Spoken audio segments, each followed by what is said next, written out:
Bonjour à tous, je m'appelle Mélissa et bienvenue sur ma chaîne YouTube Rayonne. Alors, premièrement, je vais t'inviter à t'abonner si tu ne l'es pas encore et à activer la cloche de notification afin de recevoir des alertes à chaque fois que je mettrai du contenu sur la chaîne. Sans plus tarder, je vais aborder le thème de cette semaine. Je vais tout simplement parler de l'autorité des parents. Alors, je vous rassure, je ne suis pas encore parent, mais je pense que ce n'est pas forcément hors de mon spectre d'en discuter parce que c'est vraiment quelque chose dont j'ai parlé beaucoup avec ma sœur, concernant ses enfants, avec même ma maman.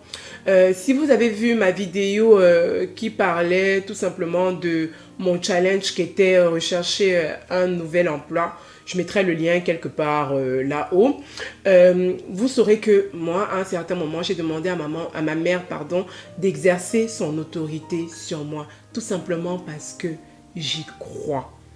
Je dirais tout simplement que je crois au fait que le Seigneur nous offre en cadeau, si je peux dire ça comme ça, nous offre en cadeau à nos parents afin qu'ils puissent exercer une autorité sur nous. Ok, les figures paternelles, maternelles, etc., les figures d'autorité d'un enfant sont le père et la mère. Et cette autorité-là, ce n'est pas juste une autorité physique, ce n'est pas juste pour dire, oui, toi, va m'acheter ceci à la boutique ou quoi que ce soit. Non, ce n'est pas que ça, c'est aussi une autorité spirituelle. D'accord? C'est pour ça que moi, je pense fermement que ce qu'on déclare, ce qu'un parent a le pouvoir de déclarer sur la vie de son enfant, mais c'est juste, c'est énorme. Dieu a donné cette autorité-là aux parents. C'est pour ça que Dieu nous demande en fait de les honorer afin que nos jours soient longs. Je pense que si je prends Éphésiens 6, au verset 1, je pense que j'ai déjà parlé de ce passage-ci sur la chaîne, normalement dans ma vidéo qui parle de la famille, dont je mettrai aussi le lien quelque part là-haut. Vous verrez que j'ai déjà abordé, parlé un tout petit peu de ce passage. Et Éphésiens 6 dit tout simplement, enfants, obéissez à vos parents dans le Seigneur, car cela est juste. Honore ton père et ta mère, c'est le premier commandement accompagné d'une promesse afin que tu sois heureux et que tu vives longtemps sur la terre. Là, on cite Exode 20:12 et Deutéronome 5:16. Quant à vous, pères, n'irritez pas vos enfants, mais élevez-les en leur donnant une éducation et des avertissements qui viennent du Seigneur. Donc, il est vrai que nos parents ont vraiment, le parent en tant que tel a vraiment une autorité sur ses enfants. Mais cette autorité-là, elle est également spirituelle parce que Dieu nous confie aux parents afin qu'ils puissent nous accompagner. Ok, maintenant on va me dire, Mélissa, parents biologiques, pas parents biologiques, etc. Moi je pense que les parents sont aussi les parents spirituels. Donc pour certains qui sont peut-être parrains d'enfants, marraines, etc., il y a une certaine autorité que vous avez le pouvoir d'exercer sur vos filleuls. Et pour tous ceux qui me disent que bah, moi je n'ai pas d'enfant, ça ne me concerne pas, je te dirais détrompe-toi.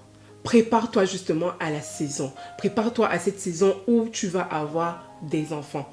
Sincèrement, vous pouvez trouver que c'est peut-être mettre la charrue avant les bœufs, mais moi, je prie pour mes enfants. Je n'en ai pas encore, mais je prie déjà pour eux. Je déclare déjà sur eux, en fait, les promesses du Seigneur. Je déclare déjà sur eux des accomplissements. Moi, je veux vraiment qu'ils arrivent et qu'ils viennent dans un environnement qui est prêt physiquement. Ok, bah voilà, on a fait la layette du bébé, blablabla, mais également spirituellement. Qu'ils entrent vraiment pleinement dans la saison et dans la destinée que Dieu a prévue pour eux. Et c'est ça ma prière pour eux. Donc, sincèrement, si tu as une amie, un ami, si tu as un membre de ta famille, ou bien si tu es dans la situation où tu as des enfants pour lesquels tu penses qu'il y a des soucis, on peut dire des soucis de santé, d'autres soucis spirituels, etc. Je t'invite vraiment maintenant à exercer ton autorité, ok? À exercer ton autorité sur ces enfants-là. Et ma grande sœur m'a envoyé un passage hier qui m'a beaucoup marqué et où elle disait, bah, que dans la Bible, dans Luc, il est écrit justement que Jésus passait à un endroit où il y avait deuil. Une femme avait perdu son fils unique. Jésus a vu les larmes de ceux qui pleuraient cet enfant. Mais quand il a vu la mère, il s'est pris de compassion pour elle. Donc il y a une autorité, mais tellement puissante que les parents ont. La prière des parents a la puissance de déplacer les montagnes. Moi, je vous dirais tout simplement que je suis là aujourd'hui grâce aux prières de ma mère. Grâce à celle de mon père, mais il y a plusieurs années que j'ai perdu mon papa, vous voyez. Mais je suis présentement là. J'ai traversé les épreuves, les vents et les marées grâce au Seigneur. Mais c'est parce que ma mère intercédait pour moi. C'est parce que ma mère criait jour et nuit pour moi. J'ai mon travail aujourd'hui grâce à elle. Donc, je viens vraiment aujourd'hui t'inviter à prendre conscience en fait que l'autorité d'un parent est un pouvoir qu'il ne faut point négliger. Je viens t'inviter à crier, à prier, à supplier le Seigneur pour la percée de ta progéniture. Voilà, c'est vraiment tout pour cette vidéo.